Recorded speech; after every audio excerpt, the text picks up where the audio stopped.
everyone, this is Pico Entertainment and we're back again, and here now we have another video for you, and we're going to take a look back on the crusading historical epic Kingdom of Heaven.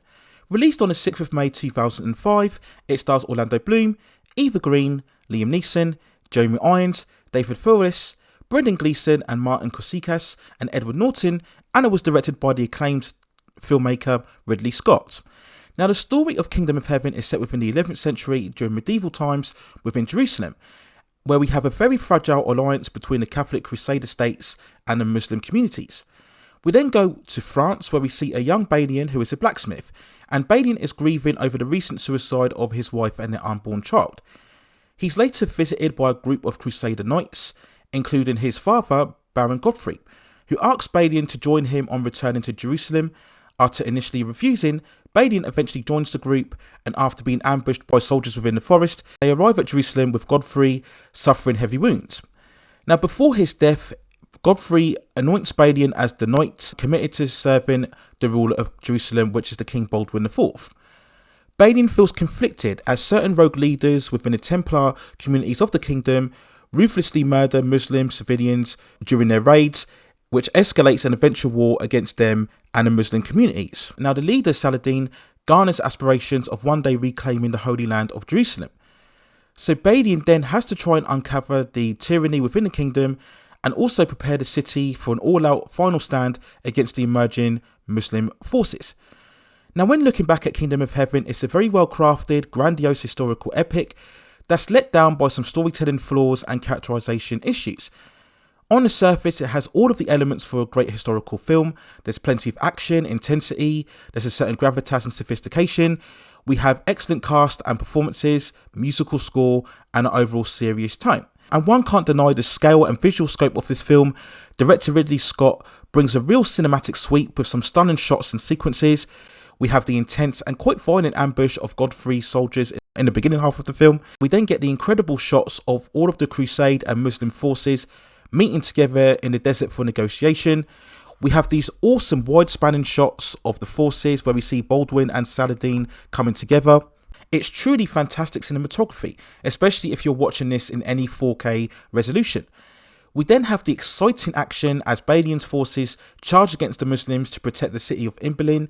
It's a truly riveting sequence, so expertly put together and truly built up, and this is one of the few times where it manages to generate a true sense of tension and dread. I love the overhead shot as we see the forces coming together and using the tactic of splitting forces in order to divide the oncoming army. And then we have the final climatic battle, an enduring 3-day resistance against the siege of the Muslim forces. It's all out spectacle. Again, we have some amazing scenes as the city of Jerusalem comes under unrelenting bombardment in terms of all of the catapults and the missiles, both in the day and during the night. Now in terms of the cast, all of them are very classy and experienced actors. The main standouts for me are Liam Neeson as Godfrey in the beginning half of the film, and then later on with Jeremy Irons as Raymond III. Eva Green is also very good as Sibylla, the sister of King Baldwin, and she eventually has a romance with Balian as well. But we do come on to the biggest issue within this film itself, and that is Balian as a character. Now if we look at his role throughout this film, he has quite the arc, starting as a widowed blacksmith and then going on to be an anointed knight. He eventually is the ruler of the land. He supposedly is qualified in military tactics, he's a skilled fighter, and he is overall the chosen one to rule. So there's everything here to make Balian a truly great character.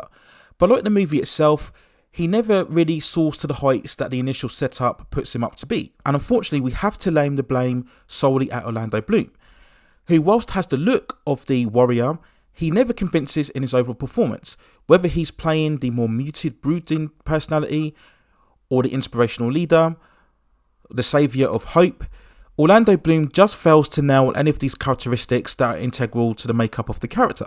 Anytime Balian ascends to another position, it never feels truly earned. And that's because Orlando Bloom doesn't carry any of the presence or personality to really carry this film, as what we used to see with the likes of Charlton Heston in all of those classic sword and sandal epics such as Ben-Hur and El Cid.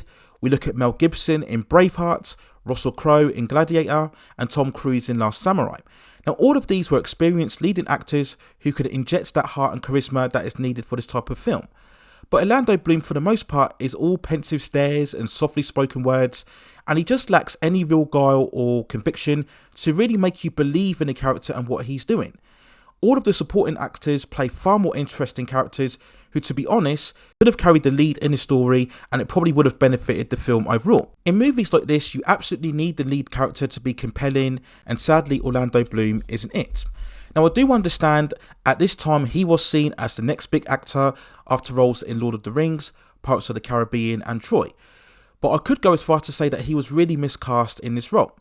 We then look at Brendan Gleeson and Martin Costas, both very strong actors and experienced once more, but they really play very typical, almost cartoonish type villains, very one note in their warmongering intentions, and overall there's no real depth to their overall personalities. And you can clearly see from the movie that it was very conscious not to paint the Muslims as the movie villains, as Saladin is every bit as noble and again more charismatic than what we see from the lead character.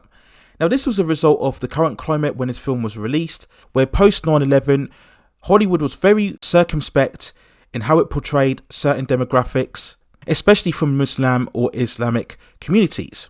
Now, whilst this is very commendable in theory because it presents perspectives of both the Christian and the Muslim characters, it does deny the movie any compelling thrust in terms of its narrative. It takes away any stakes because if there's no one truly to root against in terms of the final battle, then there's less tension to be had when we come towards the final climax. And when we look at the final battle itself and how it plays out, it could have all been avoided with the early discussion that we eventually get towards the end of the final conflict. The film also lacks a certain pace and momentum due to Balian's lack of presence. And again, because we're painting both the Christians and the Muslims as the good guys, the film can also get a bit ponderous, taking its time to its overall climax. We do get a certain amount of scenes that really could have been taken out in terms of making the pacing a lot more fluid and coherent.